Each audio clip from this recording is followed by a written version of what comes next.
Item ಯಾವುದೇ ಇರಲಿ try ಮಾಡಿ ಆಚಿ ಚಿಕನ್ ಮಸಾಲಾ. ಧಾರವಾಡದ ಯೋಗೇಶ್ ಗೌಡ ಕೊಲೆ ಪ್ರಕರಣಕ್ಕೆ ಸಂಬಂಧಪಟ್ಟಂತೆ ಶಾಸಕ ವಿನಯ್ ಕುಲಕರ್ಣಿಗೆ ಇವತ್ತು ಬಿಗ್ ಡೇ. ಕೆಲವೇ ಕ್ಷಣಗಳಲ್ಲಿ ಕೋರ್ಟ್ನಿಂದ ತೀರ್ಪು ಪ್ರಕಟ ಆಗುತ್ತೆ. ಕೇಸ್ನಲ್ಲಿ ಪ್ರಮುಖ ಆರೋಪಿಯಾಗಿದ್ದಾರೆ ವಿನಯ್ ಕುಲಕರ್ಣಿ ಅವರು. ಕೋರ್ಟ್ ವಿಚಾರಣೆಗೆ ಹಾಜರಾಗಿದ್ರು ಎಲ್ಲ ಆರೋಪಿಗಳು. ಈ ಪ್ರಕರಣದ ಎಲ್ಲ ಆರೋಪಿಗಳು ಕೂಡ ಕೋರ್ಟ್ ವಿಚಾರಣೆಗೆ ಹಾಜರಾಗಿದ್ರು. ಇವತ್ತು ಬೆಳಗ್ಗೆ ವಿಚಾರಣೆ ನಡೆಸಿ ಕೆಲ ಕಾಲ ತೀರ್ಪನ್ನ ಮುಂದೂಡಲಾಗಿತ್ತು. ಸೊ ಈಗ 3 ಗಂಟೆಗೆ ಟೈಮ್ ಕೊಟ್ಟಿದ್ದಾರೆ. ಇನ್ನೊಂದು 2 ನಿಮಿಷ ಬಾಕಿ ಇದೆ. ಎಲ್ಲವೂ ಕೂಡ ಗೊತ್ತಾಗುತ್ತೆ. ಕೆಲವೇ ಕ್ಷಣಗಳಲ್ಲಿ ಜನಪ್ರತಿನಿಧಿಗಳ ಕೋರ್ಟ್ ತೀರ್ಪನ್ನ ಪ್ರಕಟಿಸಲಿದೆ. 2016ರಲ್ಲಿ ಧಾರವಾಡದಲ್ಲಿ ಬಿಜೆಪಿ ಮುಖಂಡ ಯೋಗೇಶ್ ಗೌಡ ಅವರನ್ನ ಕೊಲೆ ಮಾಡಲಾಗಿತ್ತು. ಆ ಹತ್ಯೆಯಲ್ಲಿ ವಿನಯ್ ಕುಲಕರ್ಣಿ ಅವರ ಹೆಸರು ಕೂಡ ಕೇಳಿ ಬಂದಿತ್ತು. ಅವರೇ ಪ್ಲಾನ್ ಮಾಡಿ ಈ ರೀತಿಯಾಗಿ ಮಾಡಿಸಿದ್ದಾರೆ ಅನ್ನುವ ಆರೋಪ ಅವರ ಮೇಲಿದೆ. ಹಾಗಾಗಿನೇ ಇಷ್ಟು ವರ್ಷಗಳ ಕಾಲ ಈ ವಿಚಾರಣೆಯಲ್ಲಿ ಸತತವಾಗಿ ಭಾಗಿಯಾಗಿದ್ದಾರೆ ವಿನಯ್ ಕುಲಕರ್ಣಿ ಅವರ ಜೊತೆಗೆ ಜೈಲು ವಾಸವನ್ನು ಕೂಡ ಅನುಭವಿಸಿ ಬಂದಿದ್ದಾರೆ. ಈಗ ಬೇಲ್ ಮುಖೇನ ಹೊರಗಡೆ ಇದ್ದಾರೆ ಶಾಸಕರು. ಬಟ್ ಇವತ್ತು ಅವರ ಭವಿಷ್ಯ ನಿರ್ಧಾರ ಆಗುತ್ತೆ ಜನಪ್ರತಿನಿಧಿಗಳ ವಿಶೇಷ ನ್ಯಾಯಾಲಯದಲ್ಲಿ. ಕೆಲವು ಕ್ಷಣಗಳಲ್ಲಿ ಕೋರ್ಟ್ನಿಂದ ತೀರ್ಪು ಹೊರಗಡೆ ಬರುತ್ತೀಗ. ಕೇಸ್ನಲ್ಲಿ ಪ್ರಮುಖ ಆರೋಪಿಯಾಗಿರೋದು ಕುಲಕರ್ಣಿ ಅವರು. ಸೊ ಇಡೀ ಅವರ ಬೆಂಬಲಿಗರು ಧಾರವಾಡ ಗ್ರಾಮೀಣ ವಿಧಾನಸಭಾ ಕ್ಷೇತ್ರದ ಕೈ ಕಾರ್ಯಕರ್ತರು, ವಿನಯ್ ಕುಲಕರ್ಣಿ ಅವರು, ಸ್ವತಃ ಅವರ ಕುಟುಂಬಸ್ಥರು, ಕಾಂಗ್ರೆಸ್ ಪಕ್ಷ ಎಲ್ಲರೂ ಕೂಡ ಕಾಯ್ತಾ ಇದ್ದಾರೆ ಏನಾಗಬಹುದು, ಯಾವ ರೀತಿಯಾದಂತಹ ತೀರ್ಪು ಬರಬಹುದು ಅಂತ ಹೇಳಿ. ಇನ್ನು ಇದೇ ವಿಚಾರಕ್ಕೆ ಸಂಬಂಧಪಟ್ಟಂತೆ ವಿನಯ್ ಕುಲಕರ್ಣಿ ಅವರನ್ನ ಮಾತನಾಡಿಸಿದಾಗ ಅವರು ಹೇಳಿದ್ದು ಒಂದೇ ಮಾತು, ಸತ್ಯಕ್ಕೆ ಜಯವಾಗುತ್ತೆ ಅಂತ ಹೇಳಿ. ಸತ್ಯಕ್ಕೆ ಜಯವಾಗುತ್ತೆ ಅನ್ನೋ ನಿಟ್ಟಿನಲ್ಲಿ ಹೇಳಿಕೆಯನ್ನ ಕೊಟ್ಟಿದ್ದಾರೆ ಶಾಸಕ ವಿನಯ್ ಕುಲಕರ್ಣಿ ಅವರು. ಹಾಗಾಗಿ ಇವತ್ತು ವಿಚಾರಣೆ ಕೂಡ ನಡೆದಿದೆ ಬೆಳಗ್ಗೆ. ಅದಾದ ನಂತರ ತೀರ್ಪನ್ನ ಕಾಯ್ದಿರಿಸಲಾಗಿತ್ತು. ಇನ್ನೇನು ಕೆಲವು ಕ್ಷಣಗಳಲ್ಲಿ ಅಂತಿಮವಾದಂತ ತೀರ್ಪು ಪ್ರಕಟ ಆಗುತ್ತೆ. ಬಹಳಷ್ಟು ಕುತೂಹಲ ಇದೆ. ಯಾವ ರೀತಿಯಾದಂತಹ ತೀರ್ಪು ಪ್ರಕಟ ಆಗಬಹುದು? ವಿನಯ್ ಕುಲಕರ್ಣಿ ಅವರ ಪರವಾಗಿ ತೀರ್ಪು ಬರುತ್ತಾ ಅಥವಾ ವಿರುದ್ಧವಾಗಿ ಬರುತ್ತಾ? ಜೊತೆಗೆ ಒಂದಿಷ್ಟು ಜನ ಆರೋಪಿಗಳು ಕೂಡ ಇದ್ದಾರೆ ಈ ಪ್ರಕರಣದಲ್ಲಿ. ಅವರು ಕೂಡ ಇವತ್ತು ಬೆಳಗ್ಗೆ ವಿಚಾರಣೆಯಲ್ಲಿ ಭಾಗಿಯಾಗಿದ್ರು. ಎಲ್ಲರ ಚಿತ್ತ ಈಗ ಈ ತೀರ್ಪಿನತ್ತ ಇದೆ. ಅದರಲ್ಲೂ ಧಾರವಾಡ ಗ್ರಾಮೀಣ ವಿಧಾನಸಭಾ ಕ್ಷೇತ್ರದ ಮತದಾರರು ಮತ್ತು ಶಾಸಕ ವಿನಯ್ ಕುಲಕರ್ಣಿ ಅವರ ಬೆಂಬಲಿಗರು, ಕೈ ಕಾರ್ಯಕರ್ತರ ಗಮನ ಎಲ್ಲವೂ ಕೂಡ ಈ ತೀರ್ಪಿನತ್ತ ಇರೋದು. ಕೆಲವೇ ಕ್ಷಣಗಳಲ್ಲಿ ಉತ್ತರ ಸಿಗುತ್ತೆ. ಧಾರವಾಡದಲ್ಲಿ 2016ರಲ್ಲಿ ಯೋಗೇಶ್ ಗೌಡ ಅವರನ್ನ ಬರ್ಬರವಾಗಿ ಕೊಚ್ಚಿ ಕೊಲೆ ಮಾಡಿದ್ರು. ಅವರದ್ದೇ ಜಿಮ್ನಲ್ಲಿ ಓಡಾಡಿಸಿ ಅಟ್ಟಾಡಿಸಿ ಹತ್ಯೆ ಮಾಡಿಬಿಟ್ಟಿದ್ರು. ಯಾಕೆ, ಏನು, ಎತ್ತ ಅಂತ ಹೇಳಿ ತನಿಖೆಗೆ ಇಳಿದಂತಹ ಸಂದರ್ಭದಲ್ಲಿ ವಿನಯ್ ಕುಲಕರ್ಣಿ ಅವರ ಹೆಸರು ಕೂಡ ಮುನ್ನೆಲೆಗೆ ಬಂದಿತ್ತು. ವಿನಯ್ ಕುಲಕರ್ಣಿ ಅವರೇ ಹೇಳಿಸಿ ಮಾಡಿಸಿದ್ದಾರೆ ಅಂತೆಲ್ಲ ಆರೋಪ ಕೇಳಿ ಬಂದಿತ್ತು. ಅದಾದ ನಂತರ ಇಷ್ಟು ವರ್ಷಗಳಿಗೆ 2016 ಪ್ಲಸ್ 2026 10 ವರ್ಷಗಳಾಗ್ತಾ ಬಂತು. ಇದುವರೆಗೂ ಈ ಪ್ರಕರಣ, ಈ ತನಿಖೆ ನಡೀತಾನೇ ಬರ್ತಾ ಇದೆ. ಕೋರ್ಟ್ ಕೇಸು ಇದೆಲ್ಲ ಆಗ್ತಾನೆ ಇದೆ. ಇವತ್ತು ಒಂದು ತೀರ್ಪು, ಒಂದು ಅಂತಿಮವಾದಂತಹ ತೀರ್ಪು ಕೆಲವೇ ಕ್ಷಣಗಳಲ್ಲಿ ಪ್ರಕಟ ಆಗುತ್ತೆ. ವಿನಯ್ ಕುಲಕರ್ಣಿ ಅವರಿಗೆ ಸಾಕಾಗಿ ಹೋಗಿದೆ.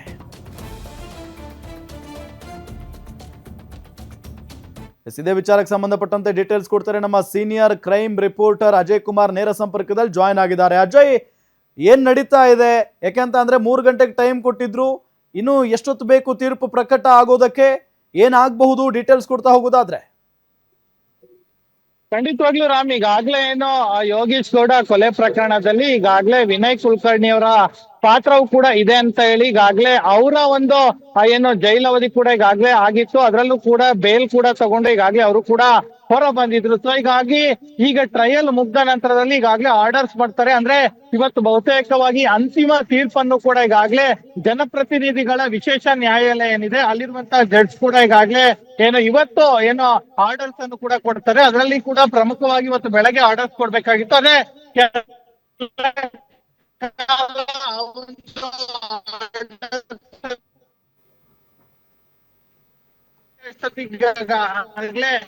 ಆರ್ಡರ್ಸ್ ಕೊಡ್ತೀವಿ ಅನ್ನೋ ಮಾತನ್ನು ಕೂಡ ಹೇಳಿದ್ರೆ ಬಹುತೇಕವಾಗಿ ಅಂದ್ರೆ ಯಾರ್ಯಾರ ಪಾತ್ರ ಇದೆ, ಯಾರ್ಯಾರಿಗೆ ಎಷ್ಟೆಷ್ಟು ಶಿಕ್ಷೆ ಮತ್ತೆ ಯಾವ ರೀತಿಯಾದ ಶಿಕ್ಷೆ ಆಗತ್ತಿದ್ದಲ್ಲಿ ಅನ್ನೋದ್ರ ಬಗ್ಗೆ ಜಡ್ಜ್ ಏನಿದ್ರೆ ಅವರು ಕಂಪ್ಲೀಟ್ ಆದಂತ ಆರ್ಡರ್ಸ್ ಅನ್ನು ಕೂಡ ಓದ್ತಾರೆ. ಅದೆಲ್ಲವನ್ನು ಕೂಡ ಅಲ್ಲಿ ಇರುವಂತ ಆರೋಪಿಗಳೇನಿರ್ತಾರೆ ಆರೋಪಿಗಳ ಮುಂದೆನೆ ಅದನ್ನ ಕೂಡ ಓದ್ತಾರೆ. ಸೊ ಹೀಗಾಗಿ ಈಗ ಕೆಲವೇ ಕ್ಷಣಗಳಲ್ಲಿ ಕೂಡ ಆಗತ್ತೆ ಅನ್ಬೋದು. ಅಂದ್ರೆ ಬಹುತೇಕವಾಗಿ 4 ರಿಂದ 5 ಗಂಟೆ ಒಳಗೆ ಆ ಒಂದು ಕಂಪ್ಲೀಟ್ ಆರ್ಡರ್ಸ್ ಕೂಡ ಬರುತ್ತೆ. ಇನ್ನು ಈ ಒಂದು ಕೊಲೆ ಪ್ರಕರಣದಲ್ಲಿ ಈಗಾಗಲೇ ಆ ಕೊಲೆ ಆರೋಪವನ್ನು ಹೊತ್ತಿರುವಂತಹ ವಿನಯ್ ಕುಲಕರ್ಣಿ ಏನಿದ್ದಾರೆ ಅವರು ಕೂಡ ಇವತ್ತು ಬಹುತೇಕ ಒಂದ್ ರೀತಿ ಕೂಡ ಆರ್ಡರ್ಸ್ ಆಗ್ಬೇಕಾಗಿತ್ತು. ಆದ್ರೆ ಇವತ್ತಿಗೆ ಕೋರ್ಟ್ ಕೂಡ ಮುಂದೂಡಿತ್ತು. ಸೊ ಹೀಗಾಗಿ ಇವತ್ತು ಬಹುತೇಕವಾಗಿ ಅವರು ಕೂಡ ಒಂದ್ ರೀತಿಯಾದಂತ ಬಿಗ್ ಡೇ ಅಂತಾನೆ ಹೇಳ್ಬೋದು. ಸೊ ಹೀಗಾಗಿ ಕೆಲವೇ ಕ್ಷಣಗಳಲ್ಲಿ ಕೂಡ ಈ ಒಂದು ಆರ್ಡರ್ಸ್ ನ ನಿರೀಕ್ಷೆಯಲ್ಲಿ ಕೂಡ ಎಲ್ಲರೂ ಇರುವಂತದ್ದು. ರಾಮ್, ಈ ಕೊಲೆ ಪ್ರಕರಣ ನಡೆದು ಬರೋಬ್ಬರಿ 10 ವರ್ಷ ಆಗ್ತಾ ಬಂತು. ಅಂದರೆ 2016ರಲ್ಲಿ ಕೊಲೆ ಆಗಿರೋದಿದು. ಇಷ್ಟು ವರ್ಷಗಳ ಕಾಲ ವಿಚಾರಣೆ ಜೊತೆಗೆ ತನಿಖೆ ಯಾವ ಹಂತಕ್ಕೆ ಯಾವ ರೀತಿಯಾಗಿ ನಡೀತು, ಅದಾದ ನಂತರ ಎಷ್ಟು ಕೊಲೆ ಆರೋಪಿಗಳಿದ್ದಾರೆ ಅನ್ನೋ ಒಂದು ಪ್ರಶ್ನೆ ಸಹಜವಾಗಿದ್ದೇ ಇದೆ. ಯಾಕೆಂತಂದರೆ ಶಾಸಕರಾಗಿರುವಂಥ ಹಿನ್ನೆಲೆಯಲ್ಲಿ ವಿನಯ್ ಕುಲಕರ್ಣಿ ಅವರ ಹೆಸರು ಮುಂಚೂಣಿಯಲ್ಲಿದೆ.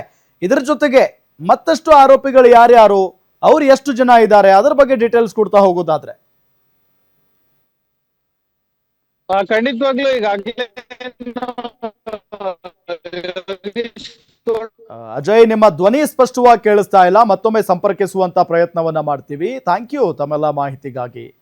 ಎಸ್, ಗಮನಿಸ್ತಾ ಇದ್ದೀವಲ್ಲ, ಇನ್ನೇನೇನು ಕೆಲವೇ ಕ್ಷಣಗಳಲ್ಲಿ ಒಂದು ಅಂತಿಮವಾದಂತಹ ತೀರ್ಪಂತೂ ಬಂದೇ ಬರುತ್ತೆ. ವಿನಯ್ ಕುಲಕರ್ಣಿ ಅವರ ಬಗ್ಗೆ ಹೇಳೋದಾದ್ರೆ ಧಾರವಾಡ ಗ್ರಾಮೀಣ ವಿಧಾನಸಭಾ ಕ್ಷೇತ್ರದಲ್ಲಿ ತಮ್ಮದೇ ಆದಂತಹ ಒಂದು ಛಾಪು ಮೂಡಿಸಿದಂತ ಒಬ್ಬ ನಾಯಕ, ಲಿಂಗಾಯತ ನಾಯಕನೂ ಹೌದು, ಒಬ್ಬ ಪ್ರಭಾವಿ ನಾಯಕರಾಗಿಯೂ ಕೂಡ ಗುರುತಿಸ್ಕೊಂಡಿದ್ದಾರೆ. ಜೊತೆಗೆ ಈ ಹಿಂದೆ ಸಿದ್ದರಾಮಯ್ಯನವರು ಮುಖ್ಯಮಂತ್ರಿ ಆಗಿದ್ದಂಥ ಸಂದರ್ಭದಲ್ಲಿ, ಈ ಬಾರಿ ಅಲ್ಲ ಕಳೆದ ಬಾರಿ ಇವರು ಕೂಡ ಸಂಪುಟದಲ್ಲಿ ಸ್ಥಾನವನ್ನು ಗಳಿಸ್ಕೊಂಡಿದ್ರು, ಸಚಿವರಾಗೂ ಕೂಡ ಕಾರ್ಯವನ್ನು ನಿರ್ವಹಿಸಿದ್ದಾರೆ.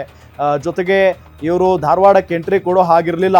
2023ರ ಚುನಾವಣೆ ಸಂದರ್ಭದಲ್ಲಿ ಧಾರವಾಡಕ್ಕೆ ಎಂಟ್ರಿ ಇರಲಿಲ್ಲ ಇವರದ್ದು. ಆದರೂ ಕೂಡ ಇವರು ಗೆದ್ದು ಬೀಗಿದ್ರು. ಧಾರವಾಡ ಗ್ರಾಮೀಣ ವಿಧಾನಸಭಾ ಕ್ಷೇತ್ರದಲ್ಲಿ ಗೆದ್ದು ಬೀಗಿದ್ರು. ಇವರು ಶಾಸಕರಾಗಿ ಆಯ್ಕೆಯಾಗಿದ್ದಾರೆ.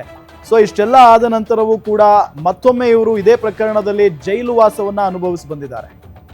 ಜೈಲಿಗೆ ಹೋಗಿದ್ರು. 2023ರ ಚುನಾವಣೆಗೂ ಮುಂಚೆನೂ ಕೂಡ ಜೈಲಿಗೆ ಹೋಗಿದ್ರು. ಅದಾದ ನಂತರ ಬೇಲ್ ಮುಖೇನ ಹೊರಗಡೆ ಬಂದಿದ್ರು. ಆದರೆ ಧಾರವಾಡಕ್ಕೆ ಆ ಕ್ಷೇತ್ರಕ್ಕೆ ಎಂಟ್ರಿ ಕೊಡೋ ಹಾಗಿರ್ಲಿಲ್ಲ ಇವರು. ಯಾಕಂತ ಅಂದ್ರೆ ಸಾಕ್ಷಿ ನಾಶ ಮಾಡಿಬಿಡ್ತಾರೆ, ಅದೆಲ್ಲ ಒಂದಿಷ್ಟು ಇರ್ತವೆ ಪ್ರಕ್ರಿಯೆಗಳು. ಹಾಗಾಗಿ ಅವರನ್ನ ಕ್ಷೇತ್ರಕ್ಕೆ ಎಂಟ್ರಿ ಇರೋದಿಲ್ಲ. ಸೊ ಹಾಗಾಗಿ ಹೊರಗಡೆನೆ ಇದ್ಕೊಂಡು ಚುನಾವಣೆಯನ್ನ ಗೆದ್ದು ಬರ್ತಾರೆ, ಶಾಸಕರಾಗ್ತಾರೆ. ಶಾಸಕರಾದ ನಂತರವೂ ಕೂಡ ಒಂದು ಬಾರಿ ಜೈಲಿಗೆ ಹೋಗ್ತಾರೆ ವಿನಯ್ ಕುಲಕರ್ಣಿ ಅವರು. ಅದಾದ ನಂತರ ಮತ್ತೆ ಬೇಲನ್ನ ಪಡೆದುಕೊಂಡು ಈಗ ಹೊರಗಡೆ ಬಂದಿದ್ದಾರೆ. ಈಗ ಸ್ವತಃ ಅವರು ದೆಹಲಿ ಕೂಡ ಹೋಗಿದ್ದಾರೆ. ಅಂದ್ರೆ ನಾವು ಕೂಡ ಸಚಿವ ಸ್ಥಾನದ ಆಕಾಂಕ್ಷೆ ಅನ್ನೋ ನಿಟ್ಟಿನಲ್ಲಿ ಮನವಿ ಮಾಡ್ಕೊಳ್ಳೋದಕ್ಕೆ ಹೈಕಮಾಂಡ್ ಭೇಟಿಗೆ ದೆಹಲಿಗೆ ಹೋಗಿದ್ದಾರೆ ವಿನಯ್ ಕುಲಕರ್ಣಿ ಅವರು. ಆದರೂ ಕೂಡ ಸಹಜವಾಗಿ ಈಗ ಸಿಕ್ಕಾಪಟ್ಟೆ ಟೆನ್ಷನ್ ಅಂತೂ ಇದ್ದೇ ಇರುತ್ತೆ ಅವರಿಗೆ. ಎಲ್ಲೊಂದ್ ಕಡೆ ಅವ್ರು ಹೇಳ್ತಾ ಇದ್ದಾರೆ, ಬಹಳ ಪಾಸಿಟಿವ್ ಆಗಿದ್ದೀವಿ ನಾವು, ನಮ್ಮ ಪರವಾಗಿನೇ ತೀರ್ಪು ಬರುವಂತ ನಿರೀಕ್ಷೆ ಇದೆ ಅನ್ನೋ ನಿಟ್ಟಿನಲ್ಲೆಲ್ಲ ಹೇಳಿಕೆಯನ್ನ ಕೊಟ್ಟಿದ್ದಾರೆ ವಿನಯ್ ಕುಲಕರ್ಣಿ. ಬಟ್ ಅಂತಿಮವಾಗಿ ತನಿಖೆ ವಿಚಾರಣೆ ಎಲ್ಲ ವಾದ ಪ್ರತಿವಾದ ಆಲಿಸಿದಂತ ನ್ಯಾಯಮೂರ್ತಿಗಳು ಯಾವ ರೀತಿಯಾದಂತ ತೀರ್ಪನ್ನ ಪ್ರಕಟಿಸ್ತಾರೆ ಅನ್ನೋ ಕುತೂಹಲ ಅಂತೂ ಇದ್ದೇ ಇದೆ ಸದ್ಯಕ್ಕೆ. ಜೊತೆಗೆ ಎಲ್ಲರೂ ಕೂಡ ಎದುರು ನೋಡ್ತಾ ಇದ್ದಾರೆ. ಧಾರವಾಡದ ಇವರ ಒಂದು ಅಭಿಮಾನಿಗಳಾಗಿರ್ಬೋದು, ಬೆಂಬಲಿಗರಾಗಿರ್ಬೋದು, ಕೈ ಕಾರ್ಯಕರ್ತರಾಗಿರ್ಬೋದು, ಎಲ್ಲರೂ ಕೂಡ ಮತ್ತೊಮ್ಮೆ ಸಂಪರ್ಕಕ್ಕೆ ಸಿಕ್ಕಿದ್ದಾರೆ ನಮ್ಮ senior crime reporter Ajay Kumar. ನಾವು ಮಾತಾಡ್ತಾ ಇದ್ವಿ, ಶಾಸಕರಾಗಿರುವಂತಹ ಹಿನ್ನೆಲೆಯಲ್ಲಿ ವಿನಯ್ ಕುಲಕರ್ಣಿ ಅವರ ಹೆಸರು ಮಾತ್ರ ಮುಂಚೂಣಿಯಲ್ಲಿ ಕೇಳಿ ಬರ್ತಾ ಇದೆ ಈ ಒಂದು ಪ್ರಕರಣದಲ್ಲಿ. ಬಟ್ ಇನ್ನೂ ಎಷ್ಟು ಜನ ಆರೋಪಿಗಳಿದ್ದಾರೆ ಅಂತ ನಾನು ಕೇಳ್ತಾ ಇದ್ದೆ, ಅದ್ರ ಬಗ್ಗೆ ಡೀಟೇಲ್ಸ್ ಕೊಡ್ತಾ ಹೋಗೋದಾದ್ರೆ. ಖಂಡಿತವಾಗ್ಲೂ ರಾಮ್, ಈಗಾಗಲೇ ಈ ಒಂದು ಪ್ರಕರಣದಲ್ಲಿ ಒಟ್ಟು 21 ಜನ ಆರೋಪಿಗಳಿರುವಂತದ್ದು. ಈ ಒಂದು ಕೊಲೆ ಕೇಸ್ನಲ್ಲಿ ಈವರೆಗೂ ಪೊಲೀಸರು ಕೂಡ ಏನು ಚಾರ್ಜ್ ಶೀಟ್ ಹಾಕಿ ಆನಂತರ ಇಷ್ಟು ದಿನ ಟ್ರಯಲ್ ಏನಾಗಿದೆ ಅದರಲ್ಲೂ ಕೂಡ 21 ಜನ ಆರೋಪಿಗಳನ್ನ ಈಗಾಗಲೇ ಈ ಒಂದು ಕೇಸ್ನಲ್ಲಿ ಕೂಡ ಸೇರಿಸಲಾಗಿರುವಂತದ್ದು. ಅದರಲ್ಲೂ ಕೂಡ ಪ್ರಮುಖವಾಗಿರುವಂತವ್ರು ನೀವು ಹೇಳ್ದಂಗೆ ವಿನಯ್ ಕುಲಕರ್ಣಿ ಅವರು A15 ಆಗಿ ಈ ಒಂದು ಕೇಸ್ನಲ್ಲಿ ಇದ್ದಾರೆ.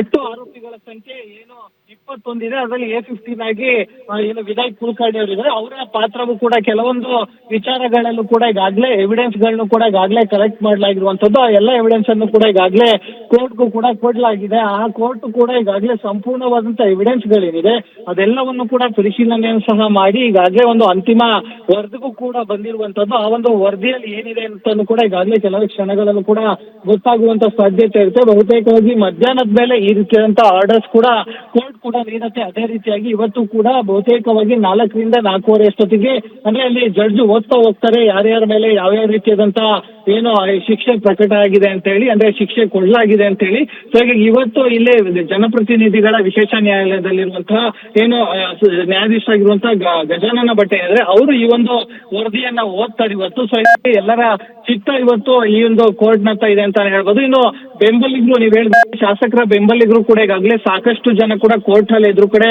ಜಮಾವಣೆಯಲ್ಲೂ ಕೂಡ ಇರುವಂತದ್ದು. ಯಾಕಂದ್ರೆ ಅವರ ಬೆಂಬಲಿಗರ ಆಗಿರೋದ್ರಿಂದಾಗಿ ಎಲ್ಲರೂ ಕೂಡ ಈಗಾಗಲೇ ಬಂದು ಈ ಯಾವ ರೀತಿಯಾದಂತ ಆರ್ಡರ್ಸ್ ಆಗತ್ತೆ ಅಂತಾನು ಕೂಡ ಈಗಾಗಲೇ ಕಾದ್ ನೋಡ್ತಾ ಇರುವಂತದ್ದು. ಇನ್ನು ಬಹುತೇಕವಾಗಿ ಇವತ್ತು ವಿನಯ್ ಕುಲಕರ್ಣಿ ಅವ್ರಿಗೂ ಕೂಡ ಒಂದು ರೀತಿಯಾದಂತಹ ಬಿಗ್ ಡೇ ಅಂತಾನೆ ಹೇಳ್ಬೋದು. ಸೊ ಹೀಗಾಗಿ ಎಲ್ಲರ ಚಿತ್ತ ಈಗ ಕೋರ್ಟ್ ನತ್ತ ಇದೆ. ಕೆಲವೇ ಕ್ಷಣಗಳಲ್ಲೂ ಕೂಡ ಈ ಒಂದು ಏನು ಆ ವರದಿ ಏನಿದೆ ಅದು ಹೊರಗೆ ಬರುತ್ತೆ ಅಂತಾನೆ ಹೇಳ್ಬೋದು ರಾಮ್. ಈಗ ಇನ್ನೊಂದು ವಿಚಾರ ಅಜಯ್, ಈ ಪ್ರಕರಣದಲ್ಲಿ ವಿನಯ್ ಕುಲಕರ್ಣಿ ಅವರ ಪರವಾಗಿ ತೀರ್ಪು ಬಂದಿದ್ದೇ ಆದರೆ ಮುಂದೆ ಏನಾಗಬಹುದು, ಜೊತೆಗೆ ವಿರುದ್ಧವಾಗಿ ಬಂದರೆ ಏನು ಮಾಡ್ತಾರೆ ವಿನಯ್ ಕುಲಕರ್ಣಿ ಅವರು, ಏನಾಗಬಹುದು ಮುಂದೆ, ಅವ್ರಿಗೇನೆಲ್ಲ ದಾರಿಗಳಿದಾವೆ? ಖಂಡಿತವಾಗ್ಲೂ ಈಗಾಗಲೇ ಅವರ ಪರವಾಗಿ ತೀರ್ಪು ಬಂದ್ರೆ ಕಂಪ್ಲೀಟ್ ಆಗಿ ಸೇಫ್ ಆಗ್ತಾರೆ. ಯಾಕಂದ್ರೆ ಈಗಾಗಲೇ ಬಹುತೇಕವಾಗಿ 1.5 ರಿಂದ 2 ವರ್ಷಗಳ ಕಾಲ ಅವರು ಜೈಲು ಶಿಕ್ಷೆನ ಅನುಭವಿಸಿ ಬಂದಿರುವಂತದ್ದು. ಮತ್ತೆ ಎಲೆಕ್ಷನ್ ಆದಂತ ಸಂದರ್ಭದಲ್ಲಿ ಕೂಡ ಅವರು ಏನು ಜೈಲಿನಲ್ಲಿ ಇಟ್ಕೊಂಡು ಕಂಟೆಸ್ಟ್ ಮಾಡಿ ಗೆದ್ದಂತ ಅಭ್ಯರ್ಥಿ ಅವರು. ಸೊ ಹೀಗಾಗಿ ಬಹುತೇಕವಾಗಿ ಅವರು ಏನಾದ್ರು ಅವ್ರಿಗೆ ರಿಲೀಫ್ ಸಿಕ್ಕಿದ್ರೆ ಏನಾದ್ರು ಅವರ ಏನೋ ನಿರ್ದೋಷಿ ಅಂತ ಆಗಿದ್ದೆ ಅದಲ್ಲಿ ಅವರು ಕಂಪ್ಲೀಟ್ ಆಗಿ ಸೇಫ್ ಆಗ್ತಾರೆ. ಆದ್ರೆ ಏನು ದೋಷಿ ಅಂತ ಆಗಿದ್ದೆ ಅದಲ್ಲಿ ಅವ್ರಿಗೂ ಕೂಡ ಇಂತಿಷ್ಟು ವರ್ಷ ಅಂತ ಶಿಕ್ಷೆ ಪ್ರಕಟ ಇರುತ್ತೆ. ಬಹುತೇಕವಾಗಿ ಅದು ಏನು ಅಬೌಟ್ 10 years ಇರುತ್ತೆ. ಸೊ ಹಾಗಾಗಿ ಆ ಒಂದು ವಿಚಾರವಾಗೂ ಕೂಡ ಏನು ಗಮನವನ್ನ ಹರಿಸಬೇಕಾಗತ್ತೆ. ಯಾಕಂದ್ರೆ ಈಗ ಈ ಒಂದು ಸಿವಿಲ್ ಕೋರ್ಟ್ ನಲ್ಲಿ ಏನಾದ್ರು ಅವರು ದೋಷಿ ಅಂತ ಆರ್ಡರ್ ಆಗಿದ್ದೆ ಅದಲ್ಲಿ ಅವರು ಕೂಡ ಕಾನೂನು ಹೋರಾಟವನ್ನ ಮಾಡೋದಕ್ಕೂ ಕೂಡ ಅವ್ರಿಗೆ ಅವಕಾಶ ಇರುತ್ತೆ. ಅಂದ್ರೆ ಮುಂದಿನ ತಿಂಗಳಲ್ಲಿ ಹೈಕೋರ್ಟ್ ನ ಮೊರೆ ಹೋಗ್ಬೋದು. ಹೈಕೋರ್ಟ್ ಆಗಿಲ್ಲ ಅಂದ್ರೆ ಅಲ್ಲೂ ಕೂಡ ಏನಾದ್ರು ಮತ್ತೆ ದೋಷಿ ಅಂತ ಆಗಿದ್ದಲ್ಲಿ ಮತ್ತೆ ಸುಪ್ರೀಂ ಕೋರ್ಟ್ ಹೋಗ್ಬೋದು. ಸೊ ಹೀಗೆ ಸಾಕಷ್ಟು ಕಾನೂನು ದಾರಿಗಳಿದೆ. ಸೊ ಹೀಗಾಗಿ ಅದೆಲ್ಲವನ್ನು ಕೂಡ ಈಗಾಗಲೇ ಅವರು ಅವರ ವಕೀಲರ ಜೊತೆನೂ ಕೂಡ ಮಾತನಾಡಿರ್ತಾರೆ. ಬಹುತೇಕವಾಗಿ ಇವತ್ತೇನಾದ್ರೂ ಅವರಿಗೆ ಶಿಕ್ಷೆ ಪ್ರಕಟ ಆಗಿದ್ದೆ ಅದಲ್ಲಿ ಸೀದಾ ಅವರನ್ನ ಅರೆಸ್ಟ್ ಮಾಡಲಾಗತ್ತೆ. ಅರೆಸ್ಟ್ ಮಾಡಿ ಪರಪನಗರ ಜೈಲಿಗೂ ಕೂಡ ಕಳಿಸುವಂತ ಸಾಧ್ಯತೆಗಳು ಕೂಡ ಹೆಚ್ಚಿರುತ್ತೆ. ಸೊ ಹೀಗಾಗಿ ಎಲ್ಲ ರೀತಿಯ ಸಿದ್ಧತೆ ಕೂಡ ಅವರ ಕಡೆಯಿಂದ ಮತ್ತೆ ಅವರ ವಕೀಲರ ಕಡೆಯಿಂದನೂ ಕೂಡ ಆಗಿರುತ್ತೆ. ಸೊ ಹೀಗಾಗಿ ಎಲ್ಲ ಓಕೆ ಅಜಯ್, ನಿಮ್ಮ ವಾಯ್ಸ್ ಸ್ವಲ್ಪ ಲೋ ಇದೆ, ಸರಿ ಮಾಡ್ಕೊಳ್ಳಿ. ಜಸ್ಟ್ ಹೋಲ್ಡ್, ನಾನು ನಿಮ್ಮನ್ನ ಮತ್ತೆ ಮಾತನಾಡಿಸ್ತೀನಿ. ಒಂದು ಬ್ರೇಕಿಂಗ್ ಅಪ್ಡೇಟ್ ಲಭ್ಯ ಆಗ್ತಾ ಇದೆ. ಈಗಾಗಲೇ ವಿನಯ್ ಕುಲಕರ್ಣಿ ಅವರು ಕೋರ್ಟ್ಗೆ ಬಂದಿದ್ದಾರೆ ಅನ್ನೋ ಮಾಹಿತಿ. ಕೋರ್ಟ್ನಲ್ಲೇ ಇದ್ದಾರೆ ವಿನಯ್ ಕುಲಕರ್ಣಿ ಅವರು. ಕೆಲವೇ ಕ್ಷಣಗಳಲ್ಲಿ ಕೋರ್ಟ್ನಿಂದ ಮಹತ್ವದ ತೀರ್ಪು ಪ್ರಕಟ ಆಗುತ್ತೆ. 10 ವರ್ಷಗಳ ಬಳಿಕ ಕೊಲೆ ಕೇಸ್ನ ತೀರ್ಪು ಇವತ್ತು ಪ್ರಕಟಿಸಲಾಗ್ತಾ ಇದೆ. ಕೋರ್ಟ್ಗೆ ಈಗಾಗಲೇ ವಿನಯ್ ಕುಲಕರ್ಣಿ ಅವರು ಬಂದಿದ್ದಾರೆ ಅನ್ನೋ ಮಾಹಿತಿ ಇದೆ. ಕೋರ್ಟ್ನಲ್ಲಿರೋ ವಿನಯ್ ಕುಲಕರ್ಣಿಗೆ ಸಿಕ್ಕಾಪಟ್ಟೆ ಟೆನ್ಷನ್ ಆಗ್ತಾ ಇದೆ, ಟೆನ್ಷನ್ನಲ್ಲೇ ಇದ್ದಾರಂತೆ. 113 ಜನ ಸಾಕ್ಷಿಗಳ ಹೇಳಿಕೆಯನ್ನ ದಾಖಲಿಸಿಕೊಂಡಿದೆ ಈಗ CBI. ಕೋರ್ಟ್ ಹಾಲ್ನಲ್ಲಿ ಜನ ಕಿಕ್ಕಿರಿದು ಸೇರಿದ್ದಾರೆ.